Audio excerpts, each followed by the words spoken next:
Afternoon, everybody. Perhaps you might like to move a little closer.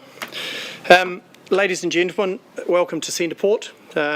I'm Lockie Johnston, Centreport's Board Chair. I'll be opening this afternoon's proceedings, but before I do, I'd like to cover some important housekeeping. In the unlikely event of an earthquake, please drop cover and hold. If the quake is long or very strong, we'll take the necessary precautions for a tsunami and head to higher ground towards Parliament. I think most of you know where that is. If there is a fire alarm or a fire alarm sounds, please exit this floor through the door that you came in and follow the advice of our Centreport team. They will guide you to the closest emergency exit. The gathering point is on Hinimoa Street, closest to Waterloo Quay. Please follow the fire warden's instructions. Bathrooms are available on this floor. Please head back to the door you entered, and the bathrooms are in the hallway nearest the exit. If you'd like any help, please do ask. Lastly, before we get to the reason why we're all here, could you please turn off your phones or put them on silent such that we avoid any interruptions. I'd like to acknowledge all of you who have come here today, and there are quite a few of us, as you can see. We're all here because we have a collective interest or responsibility for the Cook Strait Ferry Replacement Program.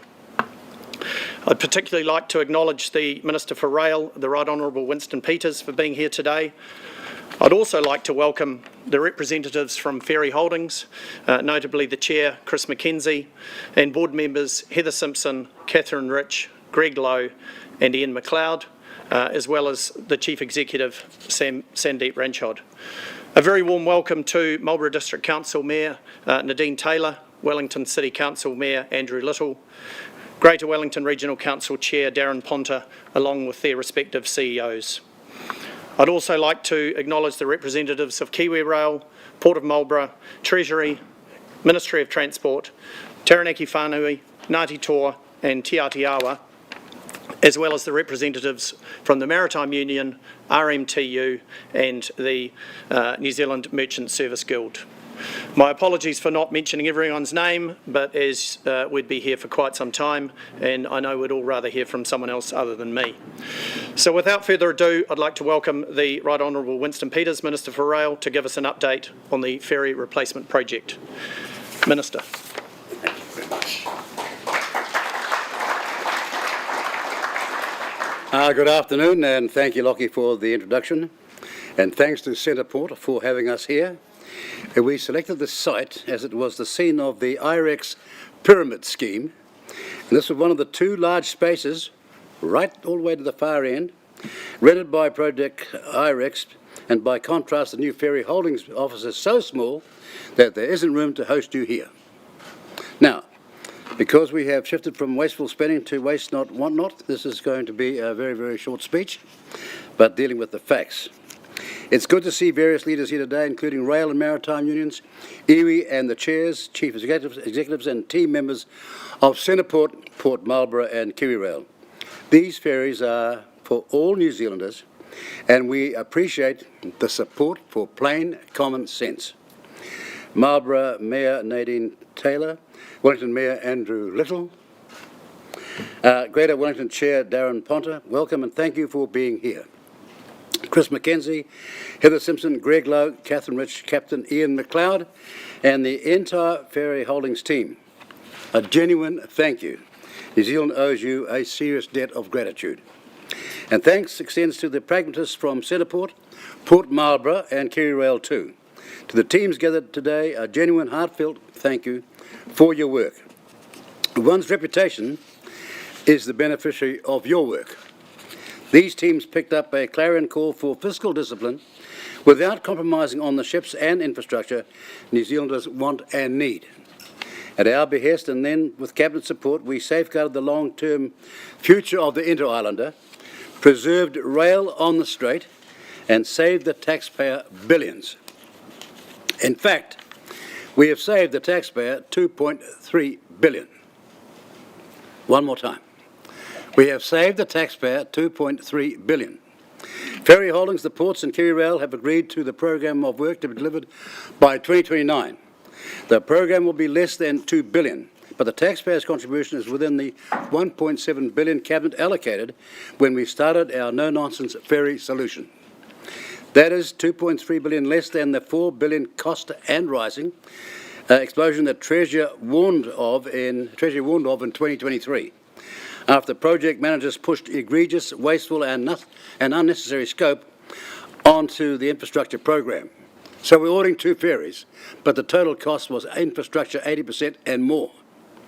And before the apologists start saying the cancelled ferries would have been here in 2026, the answer is this. No major construction contracts were entered into under IREX, but they still said they would complete the work in 2026 within 2 years. They were in la-la land. It could not be done.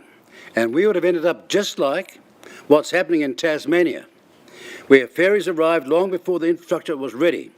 The Tasmanian devil was in the detail all along. Instead, we have brought this back to the program we agreed in 2020, before the Labor Party went away with the ferries, so to speak. 2 new ferries replacing infrastructure where it is needed, but keeping infrastructure where it can be kept with 3 years of build program.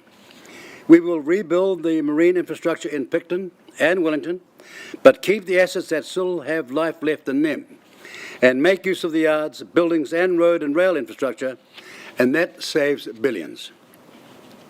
We know this will work because the idea came from the Ships Masters Union and has been assiduously tested by the ports.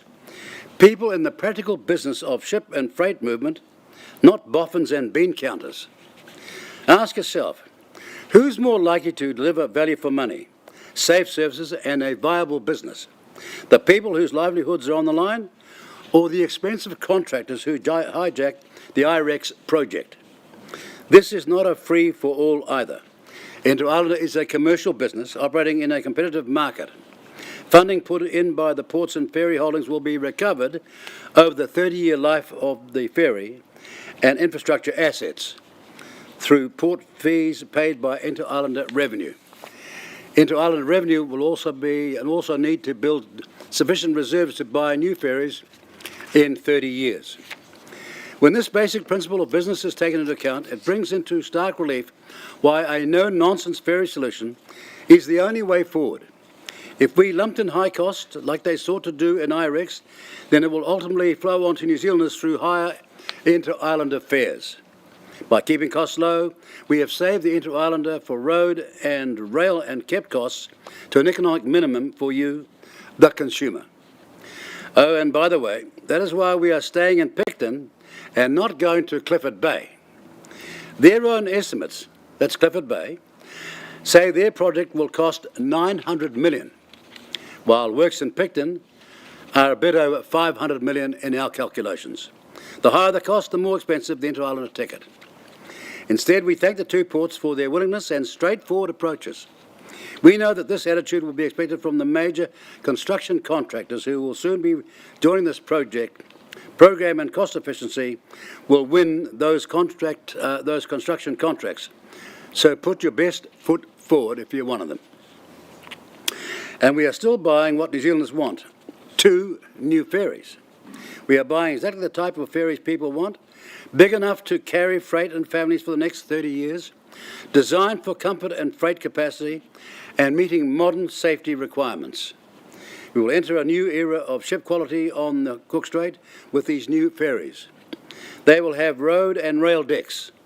We have never wavered in our support for rail. It is not an anti-truck proposition. It is simply plain common sense. If rail cannot haul heavy industries, then thousands of trucks as heavy as a small house would. More of those means more trucks adding road costs, road works, and the devil in New Zealand, road cones. We are about to balance road and rail. We're about common sense, using what New Zealanders built to benefit New Zealanders, not leaving rail to waste on the side of the road. And the fixed price for these 2 ferries is $596 million. just a fraction more than the cancelled ferries with its famously good price. Not hundreds of millions, more as naysayers have been shouting from the mouths and months and across Parliament and having these guys in the press gallery printing the rubbish. One more time, it's going to cost $596 million. Now, we have just also secured a shipbuilder of serious quality. Guangzhou Shipyard International is the largest modern integrated shipbuilding enterprise in southern China. They received the highest overall rating through Ferry Holdings' competitive tender process, impressing with their technical expertise and ability to deliver on time and on budget. Next week, we will travel to Guangzhou with the Ferry Holdings Chair and Ships Program Director to acknowledge the significant agreement, not just between the shipyard and Ferry Holdings, but also as a significant contribution to economic relations with China. Finally, we intend to move forward. Despite the risible attempt to turn IREX into a pathway to prosperity for the consultant class, hijacking a project founded on prudency in 2020, and I remember it was May, and the deal was $401 million for 2 ferries. We saw through them, we kicked them out, and we took control again. We saved $2.3 billion in the process, retained rail ferries, and have now secured the ferry contract and the path to completion in 2029. We did what we said we would do. Work has already started. KiwiRail retired the Aratere, making way for the demolition and rebuild work. Centrepoint has already built the laydown area and they have a barge on site. Port Marlborough is about to start demolition works on the Aratere link span to make way for the new infrastructure. This is a program with real energy and excitement behind it. That focus will carry the day because of this occasion, and on this event, we're talking about common sense, and common sense won. We are, after all, charting the same course as those who came before us, albeit on new ties and with the pragmatists at the helm. Once again, thank you very much for your patience.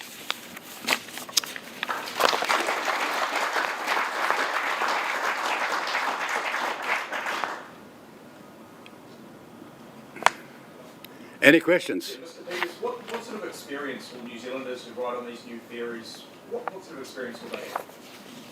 Well, first of all, they're much safer. They're much better empowered. They've got more thrusters. They've got far greater security and a capacity to turn home in times of a mistake. But they'll have far more comfortable everything, including for children as well. There'll be serious areas that I think we're going to be very, very impressed by. Why do you say that you're saving taxpayers $2.3 billion, yet you're not taking into account the $670 million that was wasted by cancelling IREX? Well, if you can't work out that IREX cost was going to be less than 20% of the total cost, so you're off to buy 2 new ferries, then all of a sudden people see enormous chance to rot the taxpayer with political help. And so it would have been over 80% would have been on that. That's why we can make those savings. And I've got no doubt that 101 accountancy will help you through it if you want me to. Surely that sunk cost should go on top of this cost in terms of the total cost to taxpayers, right? Taxpayers do have to pay. No, we're not paying cost for stupidity. That's what you want me to do. But if you add the sunk costs to the new total, the 1.86 billion, that comes to about 2.5 billion. When the cost of IREX at December 2023 was 2.6 billion. So how are you saving the taxpayers? No, it was never 2.6 billion. I've got all the reports from Treasury and their own advisors saying it was going to blow out completely. Treasury, in fact, got to 4.2 billion. I'm being modest by saying 4 billion. It would have blown out to 4 billion if you had done nothing, correct?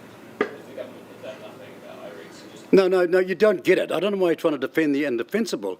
They were sent to buy 2 ferries by me at the time. It was in May 2020. It was $401 million for new ferries. And then all of a sudden, they go out, increase the size massively, just like Tasmania. If you've got any example of what went wrong and what was going wrong in New Zealand, Tasmania is right there before your eyes. They got the 2 ferries, and guess what? The hulls don't fit anymore either.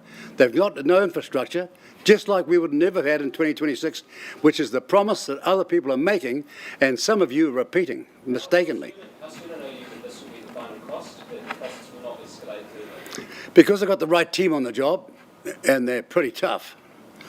Otherwise, I never got them. And they got a record for keeping keeping their eye on these matters. I've got enormous confidence in this team, and I think the country will have reason to be enormously grateful to them when it's all over. And so Ferry Holdings is yet to settle contracts with the two ports involved, is that right? Yeah? And they're yet to settle contracts with construction. Yes, that's right. Yeah, yeah. So how can you be sure of the quantum of the cost there? Because those are their writing instructions. The frivolous borrow and hope days are over. But what if I might apply it to the media of this country as well. they say we can't get what we need for this cost? Big pardon? What if they come back to you and they say we can't get what we need for this cost? Well, we'll go to another contractor. That's how the world works. So this is it. Yeah, this is it. We expect to make greater savings than this. I'm just being modest at the moment. How convinced are you of the Wellington construction costs in particular? Because it sounds like initially it was thought that more could be reused, but now there needs to be more new infrastructure in Wellington. So presumably the cost of that has already increased over the course of this year. Yes, but because we're using a lot of it and not building a whole new infrastructure, the costs are far less than they would have been. Well, no, that's leaving out other stuff. Given the contracts haven't been signed for the portside infrastructure, how can you be confident that the project as a whole will be able to be delivered by 2029? Because that's the way it was in Vogel's time when he went out there and built all those railways in 10 years, more than the next 130 years. We're getting our mojo back. We're going to go out there and do this over and over again. I can't wait for the next project. How are ports going to be paying for this? Are you concerned about costs being passed on to users or ratepayers? Well, the costs are always going to be passed on to users. That's part of the commercial contract here. But fair costs, not bloated costs. So are you expecting that in 30 years' time, nzherald will be paying out of their own coffers for this rather than the government doing what they are at the moment, essentially? Yeah, and the excellent thing about this boats will still be resaleable at a far greater value. But they are the latest, best technology there is, approved by international standards to the max. So I'm very confident about that. It says that taxpayers will pay less than $1.7 billion. Can you be specific about how much specifically taxpayers will be paying for this? I just told you. When was that?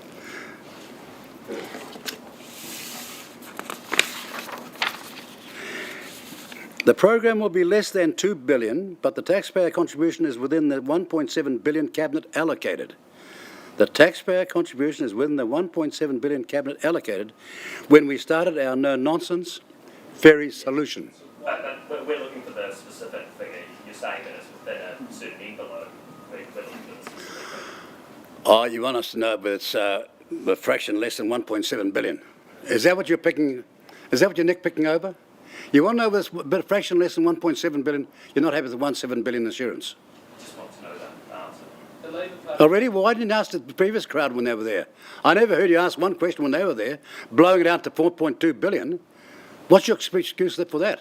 The Labour Party has put out a statement, if I'm clearly watching your announcement. They say that you've failed to deliver a better ferry deal, that you've produced smaller and more expensive ferries, considering that the last ferries to be acquired, and they're focusing on the ferries and on the portside infrastructure, were contracted for $551 million, and you're sweeping the sub costs underwriting. Well, why would you be wasting this press time to repeat absolute utter drivel when I've just given you the figures? What is wrong with you guys? Now, their spokesperson was saying the ferry's going to cost $1.4 billion. That's what he did say. And that's what you published, and I've just told you today that's a lie. I'll give you the exact figure. It's almost $1 billion less than he said. You are sweeping the 670 million right? No, that's the failed question you asked him about 3 minutes ago. I'm sorry. I got bad news for you guys. I got bad news for you guys. We've done the accountancy and we're accurate here. Do you have a more specific timeline on when it will be operational? Do you know when in 2029 the ferries will be here? One will be early and one will be by the end of the year. How early? Well, I can't say it's going to be on New Year's Day in 2029, but it'll be early in the year. And how soon does construction start? When you go to the shipyard, will you get to see any of the work underway? I'll get to see some of the plans underway, yes. Just You going back can to the guarantee the public it's not going to balloon like the last one did. It's not going to go back to No, because we don't sign contracts like that. That's why we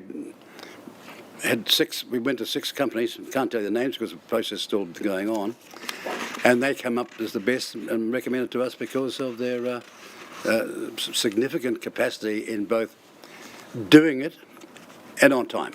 Was cost a big factor in choosing the shipyard? Well, take a wild guess. Of course it was. And presumably it didn't cost more than the other shipyards that are places. Well, how can you possibly presume that when the rest didn't win the tender? I mean, this is economics 101, guys. Just going back to the costs being passed on, will any of this bill be footed by Wellington and Marlborough ratepayers? Oh, no, well, Marlborough is making a contribution. It's a significant one. And so are Wellington, but all within their capacity. All right, thank you very, very much.